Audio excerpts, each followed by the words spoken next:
사람은 누구나 자기가 배우고 이해한 범위 안에서 생각합니다. 자기가 알고 있는 것 이상을 생각하기는 거의 불가능합니다. 자기가 알고 있는 지식의 범위 안에서, 자기가 알고 있는 상식의 범위 안에서 생각하고 판단하고 결정하게 됩니다. 우리가 계속해서 공부를 해야 하는 이유 중에 하나가 바로 여기에 있습니다. 지식과 이해의 폭을 넓혀야지 바른 생각과 바른 판단을 할 수 있기 때문입니다. 배우는 것을 싫어하고 새로운 정보를 받아들이는 것을 불편해하는 사람들 있습니다. 물론 저도 그런 사람 중에 하나인데요. 그런데 그렇게 배우는 것 싫어하고 새로운 정보를 받아들이는 것을 불편해하면 평생을 어렸을 때 배웠던 지식 안에서만 살 수밖에 없습니다. 특별히 이 시대는 너무나 빨리 변화하는 시대 아닙니까? 나 새로운 거 배우기 싫어. 나 더 이상 공부 안 할 거야. 그러면 손해보기가 너무나 쉬운 세상입니다. 제가 얼마 전에 신문기사 보니까 그 인터넷 뱅킹으로 계좌 이체하는 사람과 그거 하지 못하는 분들을 비교해 보니까 1년에 인터넷 뱅킹 못하면 손해를 한 100만 원 정도 본대요. 계좌 이체할 때마다 수수료 나가지 않습니까? ATM에서 하면. 근데 인터넷으로, 폰으로 하면 요새 다 공짜거든요. 그렇게 뭔가 불편하고 어렵더라도 새로운 정보를 자꾸 받아들이고 힘들더라도 공부를 하고 해야 지식의 폭이 넓어지고 더 나은 선택을 할 수 있다는 겁니다. 여러분, 그것은 신앙생활에 있어서도 마찬가지입니다. 내가 어렸을 적에 알았던 하나님에 대한 지식, 교회에 대한 지식, 예수님과 성령님에 대한 이해가 전부일 거라고 생각하지 마시고 우리는 계속해서 알려고 하고 또 계속해서 경험하려고 노력해야 합니다. 물론 하나님과 예수님과 교회와 성령님이 바뀌지 않습니다. 바뀌지 않지만 그때 내가 알았던 지식이 정답이 아닐 수도 있기 때문에, 온전하지 않을 수도 있기 때문에, 뭔가 부족할 수도 있기 때문에 계속해서 더 알려고 노력할 때 우리는 더 나은 이해를 얻을 수 있게 된다는 겁니다.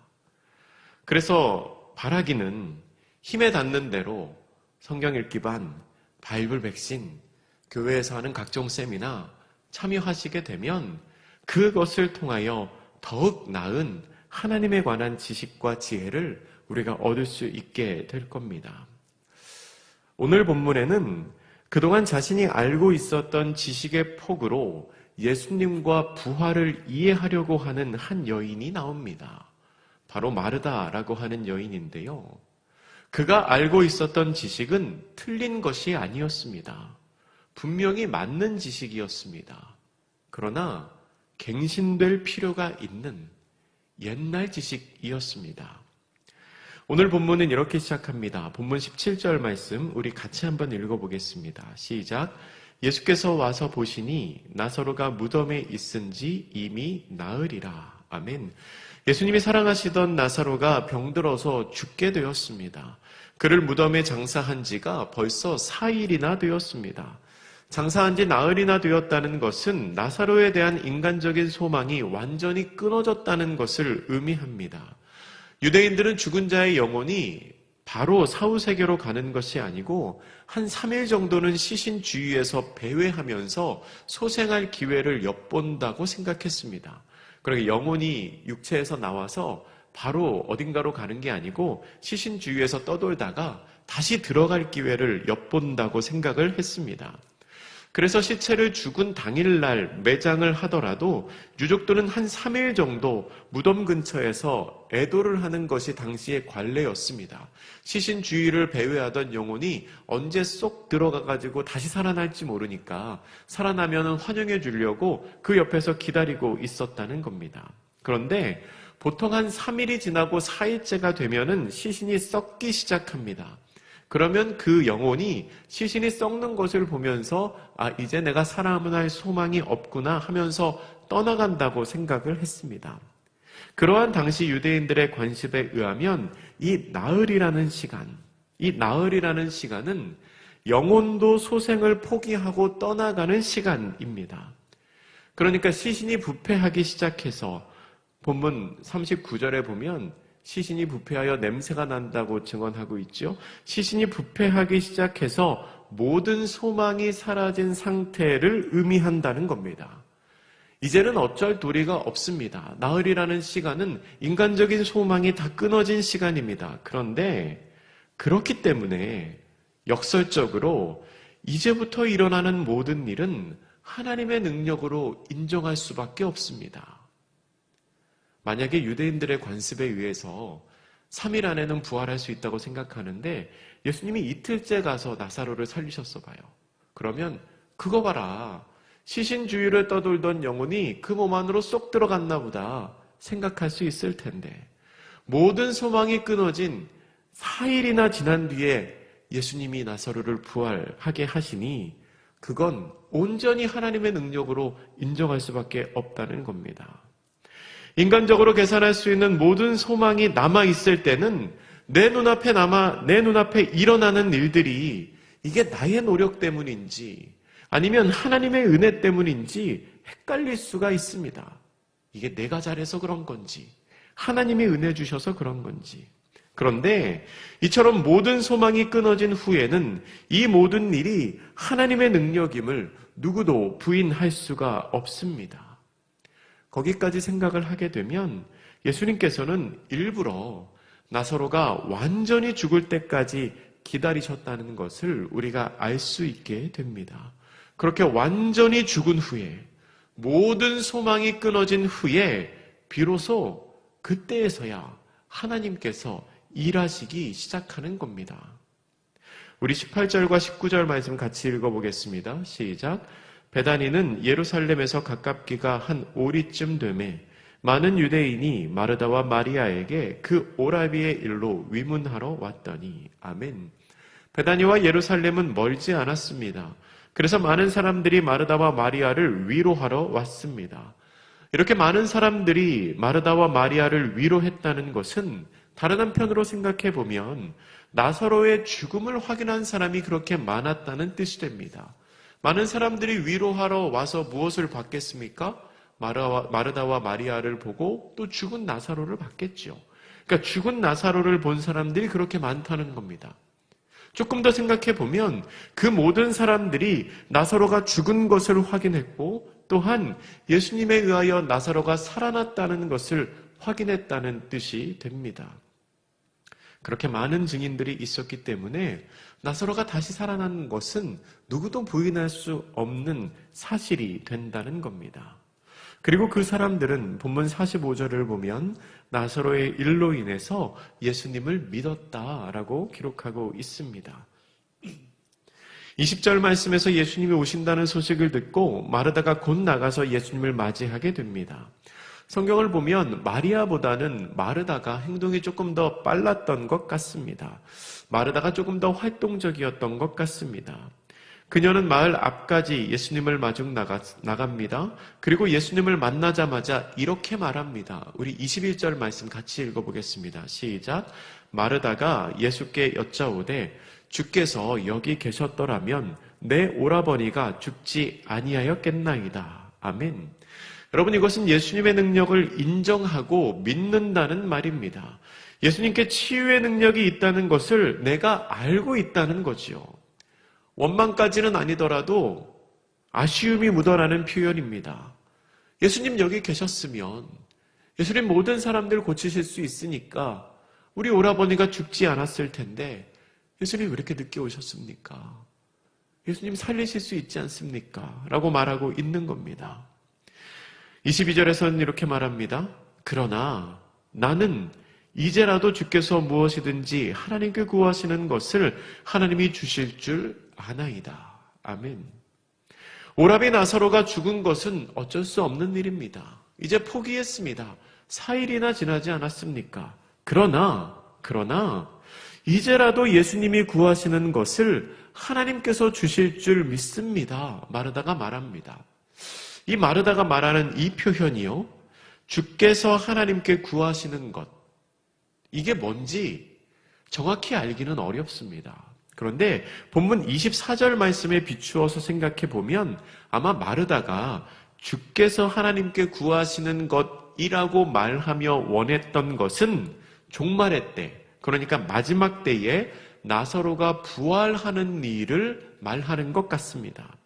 그러니까 이런 뜻이지요. 제 말로 바꿔서 한번 말해보겠습니다. 지금 죽은 건 어쩔 수 없지만 종말의 때라도 하나님 앞에서 우리 오빠 부활할 수 있도록 기도해 주세요 라고 말하는 겁니다. 지금은 죽어서 어쩔 수 없지만 그 마지막 때라도 부활할 수 있도록 예수님 기도해 주세요 라고 말하고 있습니다. 여러분, 마르다는 분명히 예수님의 능력을 믿었습니다. 뭘 믿었습니까? 아픈 사람 고칠 수 있는 능력이 있다는 것 믿었습니다. 그리고 예수님께서 기도할 때 하나님이 응답해 주실 거라는 것 믿었습니다. 그런데 마르다의 이해의 폭은 거기까지였습니다. 예수님이 실제로 무엇을 행하실 수 있을지 마르다는 상상하지 못했습니다. 만약에 마르다가 상상할 수 있었다면 마르다는 이렇게 부탁했을 겁니다. 주님, 지금 살려주세요. 지금 살아나게 해주세요. 그런데 마르다의 지식과 이해의 범위는 거기까지는 못 미치는 겁니다. 마르다 예수님 믿는 사람이었습니다. 예수님의 능력을 아는 사람이었습니다. 그런데 정확히 무엇을 하실 수 있는지는 몰랐습니다. 그런 마르다에게 예수님이 이렇게 말씀하십니다. 본문 23절입니다. 같이 읽습니다. 시작. 예수께서 이르시되 내 오라비가 다시 살아나리라. 아멘. 예수님은 나사로가 다시 살아날 거라고 말씀하십니다. 너무 놀라운 말씀이지요. 다시 살아난다니요. 그런데요, 마르다가 그 말을 듣고 뭐라고 대답을 하냐면 24절입니다. 같이 읽습니다. 시작. 마르다가 이르되 마지막 날 부활 때에는 다시 살아날 줄을 내가 아나이다. 아멘. 여러분, 마르다는 예수님의 말씀을 듣고요, 당황하지도 않고 이렇게 말합니다. 여러분, 이 마르다의 대답을 보면 마르다의 내공이 보통이 아닙니다.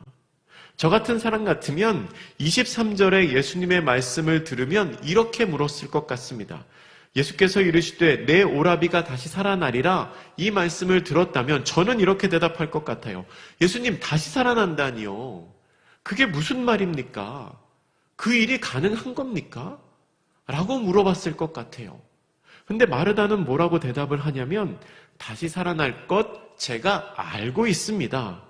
그런데 그 일이 부활 때에 일어날 줄로 믿습니다. 라고 대답하는 겁니다. 여러분, 사실 마르다의 이 대답만 해도 진짜 대단한 대답입니다. 대단한 수준입니다. 그리고 당시에 마르다가 할 수 있는 이해, 당시에 유대인들이 할 수 있는 부활과 다시 살아나는 사건에 대한 최대한의 최선의 이해가 바로 이것이었습니다. 왜냐하면 당시에는 부활을 종말론적인 사건으로 이해했기 때문입니다. 부활, 다시 살아나는 것은 종말의 때에, 마지막 때에 일어날 사건으로 이해했습니다. 예수님이 이렇게 말씀하셨잖아요. 다시 살아나니라. 23절에서 다시 살아나리라, 부활을 얘기하니까 마르다는 부활, 그건 마지막 때에 일어난 일인 거 내가 알고 있습니다. 라고 대답합니다. 왜 그렇게 대답했을까요? 다니엘서 12장에 그렇게 기록되어 있거든요. 우리 한번 찾아보겠습니다. 다니엘서 12장을 한번 찾아봅니다. 당시에 유대인들이, 이스라엘 사람들이 할 수 있는 최대한의 부활에 관한 이해가 바로 여기에 나와 있는데요. 다니엘서 12장 2절 말씀을 읽어보겠습니다. 12장 2절 1255쪽에 있는데요. 같이 읽어봅니다. 시작. 땅의 티끌 가운데서 자는 자 중에서 많은 사람이 깨어나 영생을 받는 자도 있겠고 수치를 당하여서 영원히 부끄러움을 당할 자도 있을 것이며. 아멘. 여러분, 이게 부활 아닙니까?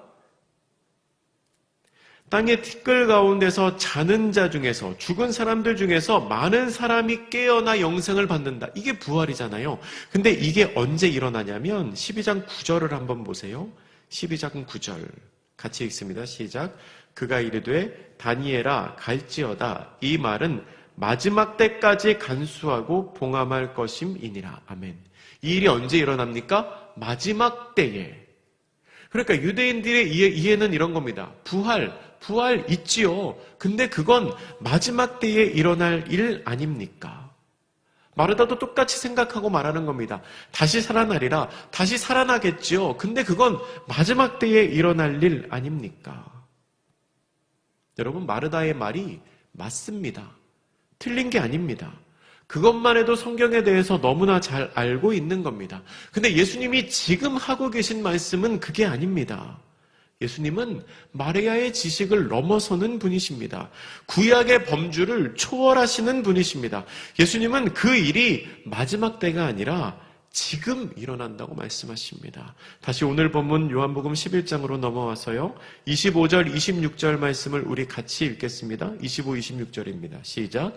예수께서 이르시되 나는 부활이요 생명이니 나를 믿는 자는 죽어도 살겠고 무릇 살아서 나를 믿는 자는 영원히 죽지 아니하리니 이것을 내가 믿느냐. 아멘. 예수님께서는 부활이시고 생명이십니다. 부활이라는 것이 마지막 때의 종말에 일어날 사건이 아니라 예수님 지금 뭐라고 말씀하십니까?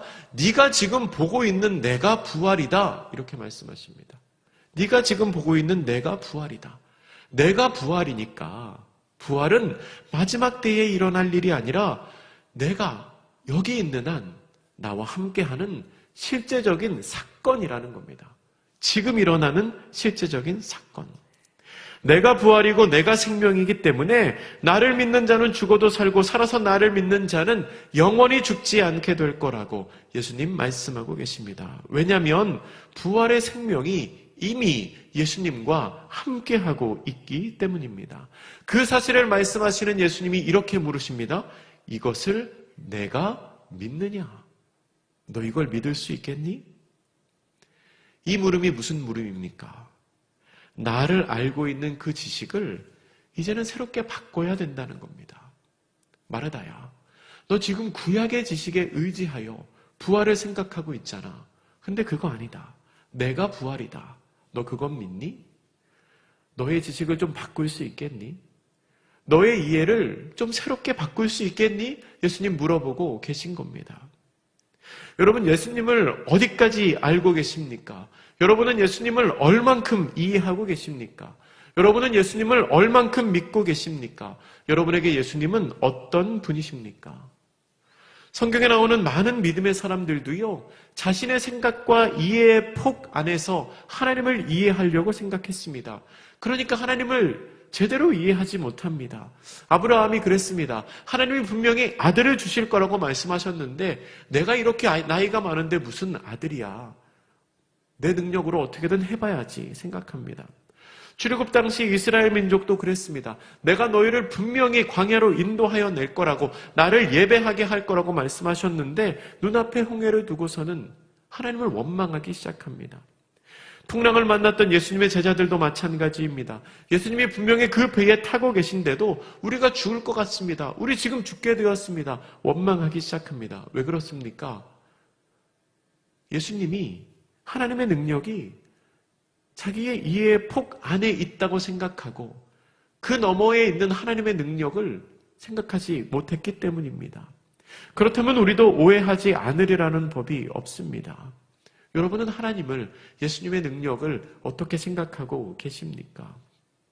여러분, 예수님은 우리가 생각하고 상상하는 것보다 훨씬 더 놀랍고 능력이 많으신 분이십니다. 그분이 우리에게 묻고 계십니다. 이걸 네가 믿느냐? 너의 지식과 생각의 범위를 넘어서는 나의 능력을 믿느냐? 제가 몇 해 전에 청년들 담당하고 있을 때 어떤 청년이 그런 얘기해요. 물론 우스갯소리지만, 목사님, 하나님은 세상을 만드시고 나를 구원해 주신 분이신데 제 취업은 어떻게 못하시는 것 같아요. 그렇게.